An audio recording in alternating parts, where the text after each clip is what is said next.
What sacrifices of a woman need more than men? I think the sacrifices to women make more than men is why? Because I believe that women will do everything for their children. Even though we are tired and exhausted, we will do everything just to feed them and to better life, to have a better life. And I want to say to all women here that we are not just women, but we are our women. And I believe that we women are courageous, strong, and need to be respected. That's all, ladies and gentlemen. I am spoken. Thank you.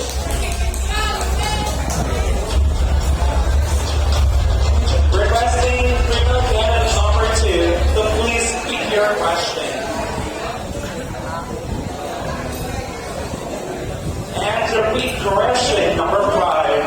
And the question is, do you think that LGBTQA+ deserves an equal treatment in our society? Why or why not? Again, do you think that LGBTQA+ deserve an equal treatment in our society? Why or why not? Thank you for that very wonderful question, sister. Before I answer that question, I would like to thank you, ladies and gentlemen, especially the rewarded judges. Ma'am, Sister Ricky, as a proud daughter of Malay Atlan, and also as a proud supporter of LGBT, I believe that LGBT doesn't deserve an equal treatment in our society. Because what they need the most is love, respect, and most especially, acceptance. Love the way they are, respect for what they are, and accept who really they are. Instead of spreading negativity, let's learn how to spread love, kindness, and camaraderie. Because after all, character is matter. So to all LGBT out there, always remember that you are loved, you are respected, and you are accepted. So all LGBT here, I salute you. Thank you and good evening. And already had spoken. Wala na tayong third person number 3. Wala na. Next! Chapito. Dahil, iwa ko na. And then, human candidate number 3, you pick question number 7. And the question is, what is your edge among the other contestants? Again, what is your edge among the other contestants? We are a unified country, therefore Filipino expression. So I read thoughts, opinions, and answers that came out to my mouth. Hope for respected is not being insulted by everyone. My edge among the other contestants is that I am confident. I am confident the way I walk, the way I talk, and the way I look. Second is that I have my own advocacy that promotes innovation and gender equality. Lastly is what my mom says, that your attitude reflects your aptitude. Even though I've been bullied, it is because of my physical appearance, but I am here standing in front of you to prove that physical appearance is not the basis to be proud, but it is the purpose, the goal, and to inspire everyone. So, ladies and gentlemen, don't let yourself hit it just because you feel you are not accepted in the society. Let us serve as a torch and a light and full of sentences to every humankind. Because years of existence will be worthless if you haven't done anything for humanity. That'll be all, and I think I have spoken. Thank you. Female candidate number 3.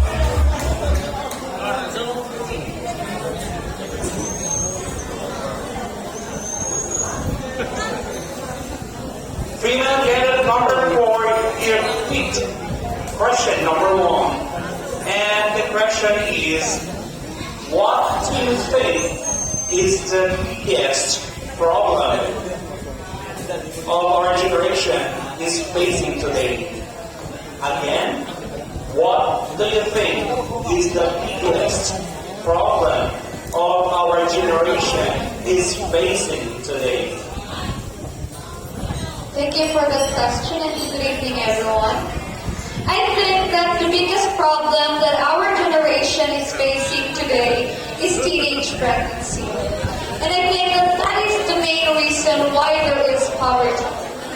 As a teen, I've witnessed some of my friends and classmates being pregnant and struggling that they can't even go to school. And you know, some of them are even having some financial problems. And I know that it is not easy as they still need to be strong for themselves because their family are depending on them and their future relies on their hands. So, as an advocate and as a candidate, I will use my voice and platform to educate people and spread awareness about teenage pregnancy as much as I can. Thank you.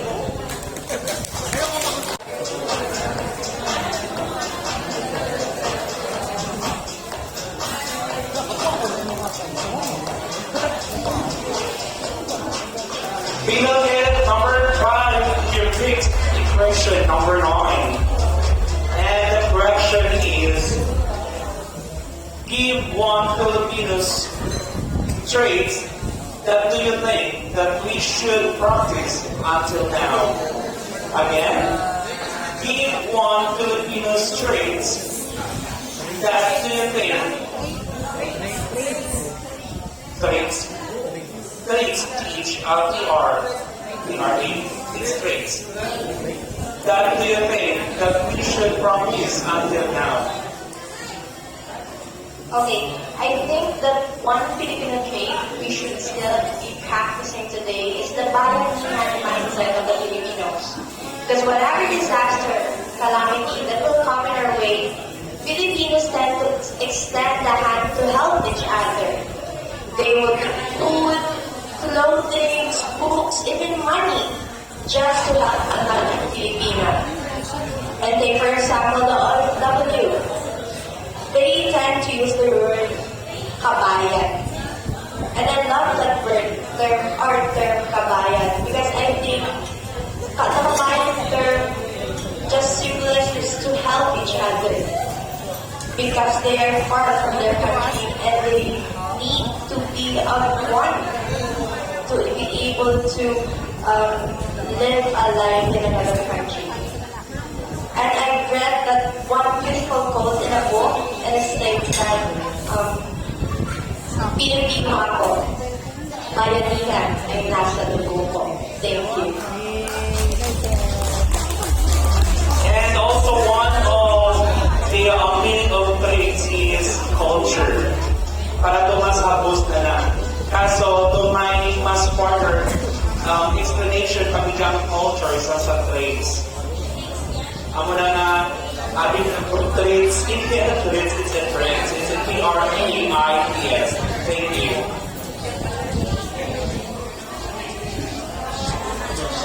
May amigo pa lang wala.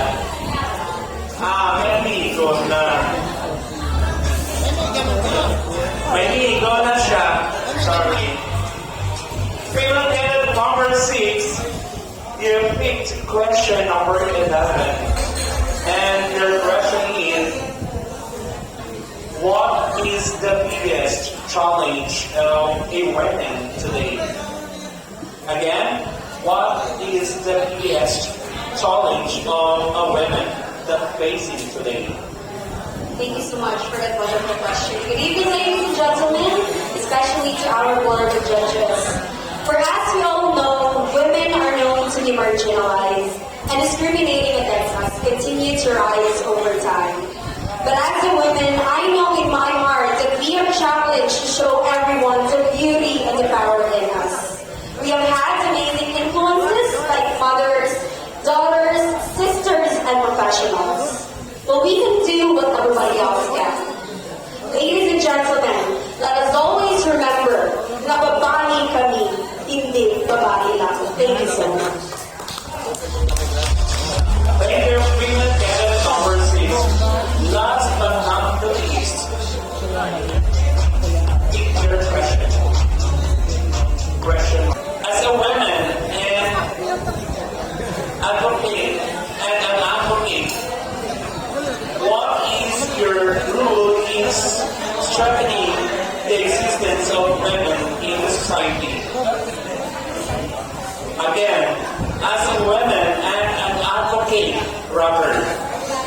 teacher rule in strengthening the existence of women in society. Good evening, ladies and gentlemen. Women empowerment is about promoting women's sense of self-worth, confidence, and ability to influence other women. As a woman standing here in front of you, I would like to advocate everyone to love and value yourself more. Be more confident of yourself. Always love in flaws and imperfections. Always remember that we are not just a woman, but we are empowered women. Thus, I am Mary Margaret Malas, an empowered woman. Feel my light that I am ready to embrace change and to be an advocate of positive change. Thank you. Female candidate number 7. And now let's proceed to the question or the interview of our male candidate. Speak your question. Isa lang, sir. Omega mo. Don't nag-dance ka pa kaya sa nagapangatan ka number. Okay. May alag, may friend Pilipina naman ako. Kung hindi ka ako matulog, pero... Makulit kita. Sa St. Therese. Sa St. Therese ko na siya makulit. Oh, kita mo lang naman ko. Wala sila kung sinong taga St. Therese. Dito siya sa pala.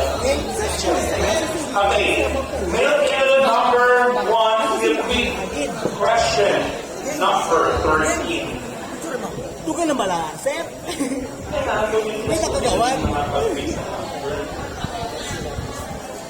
Your question is, what can you do to save our Mother Earth?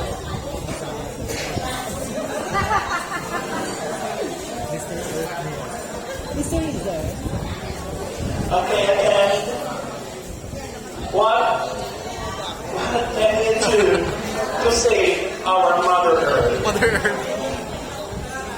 Okay, good evening, ladies and gentlemen. For me, we need to plant more trees to avoid the Nino and La Nina, because in that way, we can save our Mother Earth, we can save our home, our planet to be a better place to live in.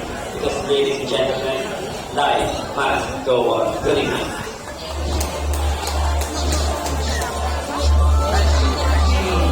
America, life must go on.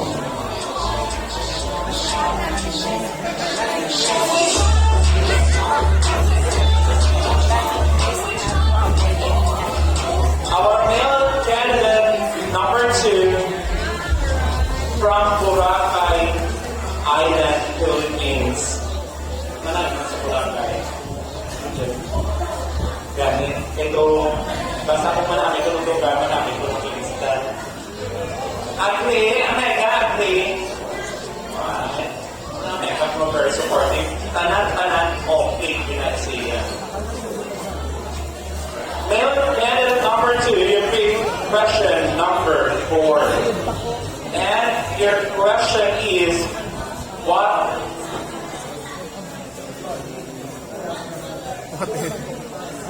is your favorite color and why?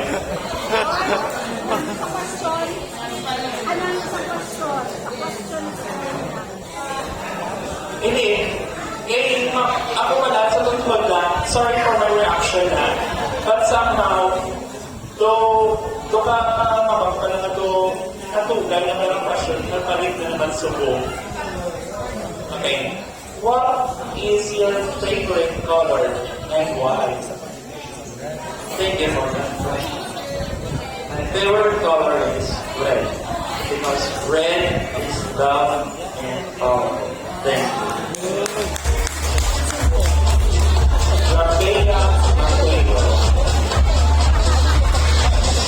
Thank you. Male candidate number 2.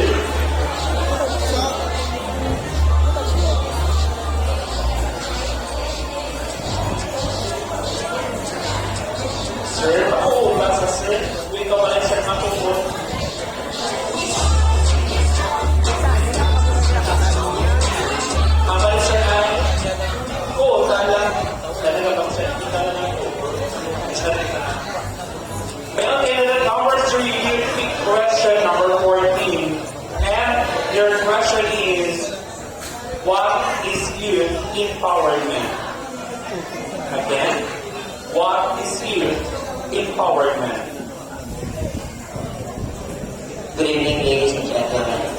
In these times, we are being questioned if we are still the hope of our motherland. That is why it is very important to empower young men and women out there. Youth empowerment is a long way in our cities and even in our countries. Youth has been recognized as one of the most vital assets of our society and a catalyst of change. But it shouldn't stop there. We as an empowered modern Ilocos youth should continue to empower other children by simply inspiring and encouraging them to pull out from their comfort zones to be the best version of themselves. I am here because I was empowered. So I would like to use my power to empower other people as well. Because I believe at the end of the day, we can prove that tayong kabataan ay hindi lamang tayo ang pag-asa ng kinabukasan. Bagos, tayo ay pag-asa ng pangkasalukuyan. That will be all. Thank you.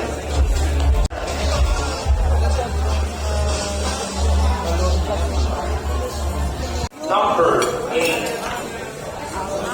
And your question is, if you were given a chance to change one thing in this world, again, if you were given a chance to change one thing in this world, what would it be and why?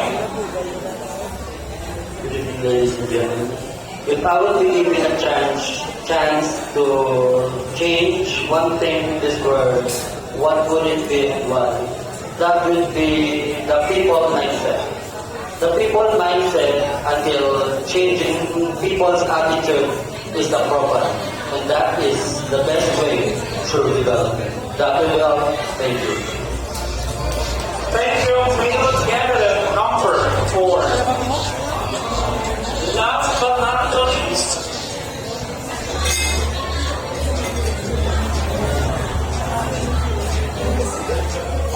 your big last question, question number 15.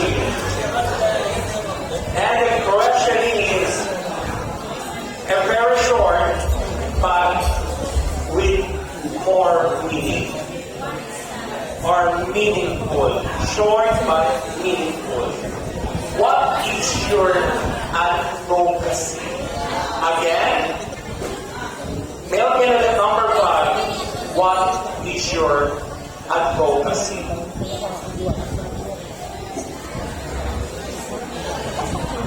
Ladies and gentlemen, when I was 15 years old, I started to join male pageant.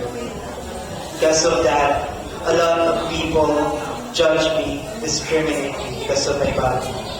That's why I called my advocacy as the mental health awareness. Mental health is a growing global challenge that impacts individuals, families, and communities everywhere. Understanding and destigmatizing mental health should be a priority to all of us. If we are aware of this, we can face our daily life in peaceful mind, effective individuals, and being stress-free. Through this, I can do my task, duty, and responsibility with confidence and being productive. Because I believe, ladies and gentlemen, we are all laganza valiente. It means